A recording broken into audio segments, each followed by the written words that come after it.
Alright, so let me work another problem here for you.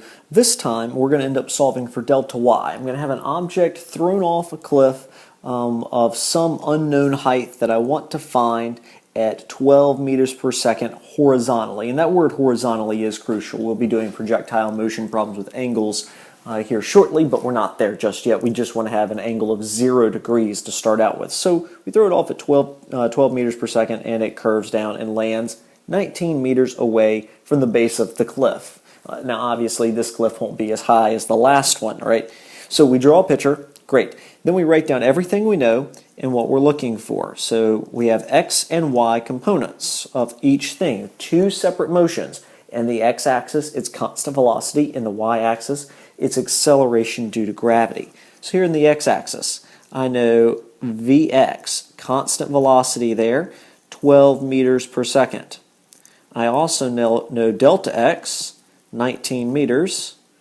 Don't know anything about time, but a little alarm bell should be going off in your head. You're probably going to end up solving for time to use it in the y-axis. That's what bridges these two. Now in the y-axis, the initial velocity is 0. Every time you have a horizontal launch, the initial velocity in the y-axis is 0. There is no initial and final velocity in the x-axis. It's constant, right? It's not going to change. In the y-axis, there is. There's 0 at first because the ball's going completely horizontal in the x-axis, and then it becomes really large in the end, some final velocity as gravity has accelerated it down. Now that, since I've said that, acceleration of gravity, right? Negative 9.81 meters per second squared. Delta y is the end goal. That's what I really want, and I don't know time, right? I also don't know final velocity, but in this problem I don't end up needing to worry about it. So if I'm going to go right for the goal, exactly what I want, I'm going to look at the y-axis because I'm looking for delta y. I know the acceleration of gravity and I know the initial velocity. But whenever you look at your kinematic equations, there is no kinematic equation that you can use only two pieces of information to solve for a third. Instead, you need three knowns and one unknown. So the bridge here is time. I can find time from the x-axis and then use it in the y-axis. X-axis is constant velocity, so Vx is going to equal delta x over t. 12 will equal 19 over t. So I multiply t to the other side, then divide by 12, right? T comes out to be 19 over 12. Or about 1.58 seconds. 1.58 seconds. Wonderful. So now I can actually use that here in the y-axis. So let's write that in, 1.58 seconds. So now, looking at what I know and what I don't know here in the y-axis, I know time, I know acceleration of gravity, and I know initial velocity. I get to pick one of my favorite equations, one of our favorite equations, right? Told you you were going to use this one a lot, and it was going to become your favorite.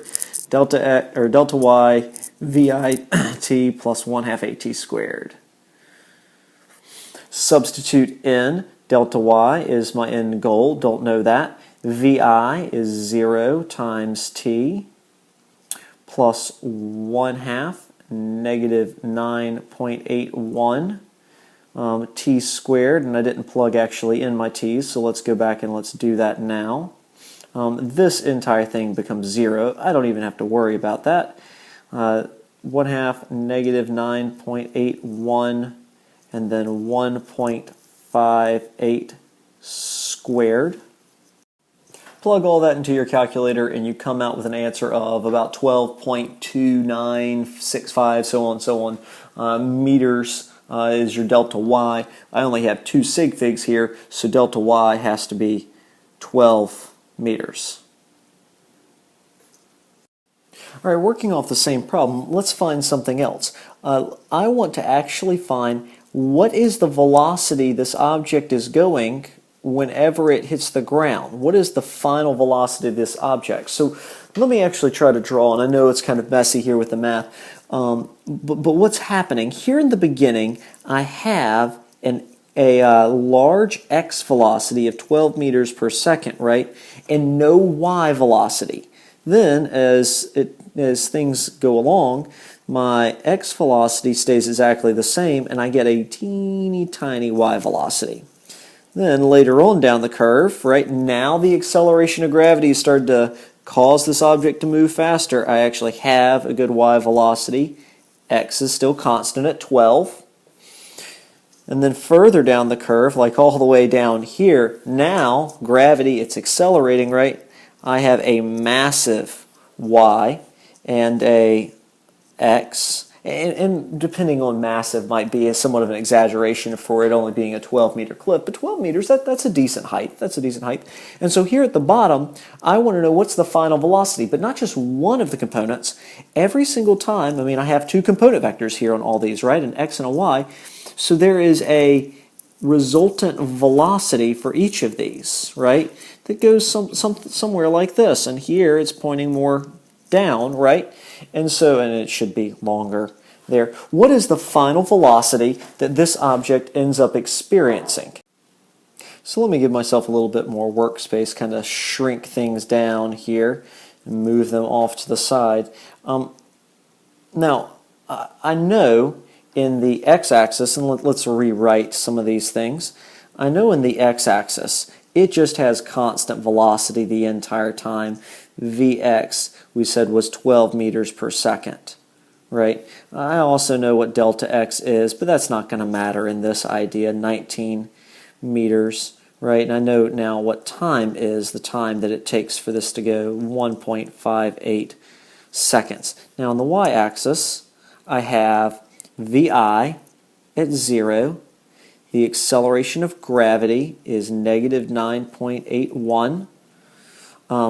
And then let's see here.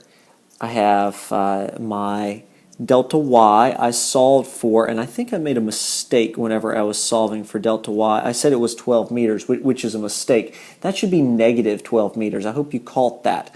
Reason for that, let's see if I can expand this guy right back on up here and move him to a place where maybe we move this guy out of the way for a second. All right, so over here, right, delta y equals negative 9.81, right? And then a time. So this should have come out to be negative, which makes sense because I called downwards negative with saying gravity was negative. So now let's move them back over.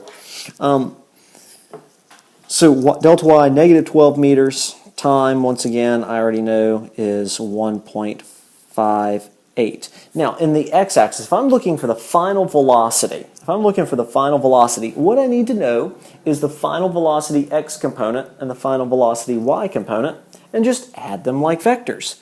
Well, the final velocity x component is the x velocity. Piece of cake. But I don't know the final velocity in the y. So let's find the final velocity in the y and then add my two pieces. So pick an equation. I'm going to use Vf equals Vi plus At. And really, you could have used any of those. So here in the y-axis, Vf equals 0 plus negative 9.81 times 1.58, and apparently I'm going to have to squeeze it in there, 1.58.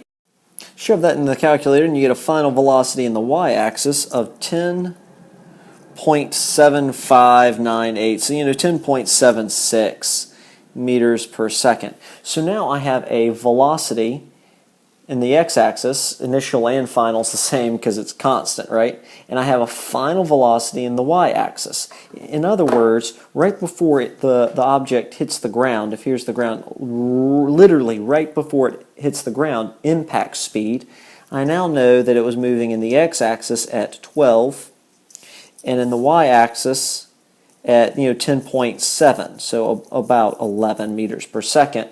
And so now I'm going to solve for, hey, what's the resultant of these vectors? Notice they're tail to tail. You would parallelogram them, right? So what I can end up doing is just adding the two components. I know the x component, I know the y component. By the way, I made the same negative mistake again here, right? Downwards negative. I know the x component, I know the y component, right? Pythagorean theorem, inverse tangent, if I wanted the angle. So Pythagorean theorem, a squared, and let's actually go into using x squared here like I should. remember x total squared. So, and make that, please, vx squared plus vy squared. These are all the finals. Was going to equal my final velocity squared. So 12 squared plus negative, then the parentheses here, negative 10.76 squared equals my final velocity squared.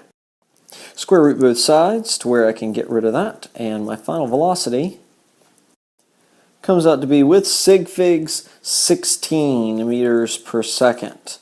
That's the impact speed. Now, if I'm actually looking for the velocity, I'm not actually done here, right? I'm going to need to find the angle that it's going to move with also. So I need to use inverse tangent to find the angle, right? So let me actually get my pen back here. Theta equals tan inverse of my y's over my x's, right? So negative 10.76 divided by 12. So theta comes out to be a negative 42 degrees. So my final answer, the impact velocity, would be 16 meters per second at negative 42 degrees.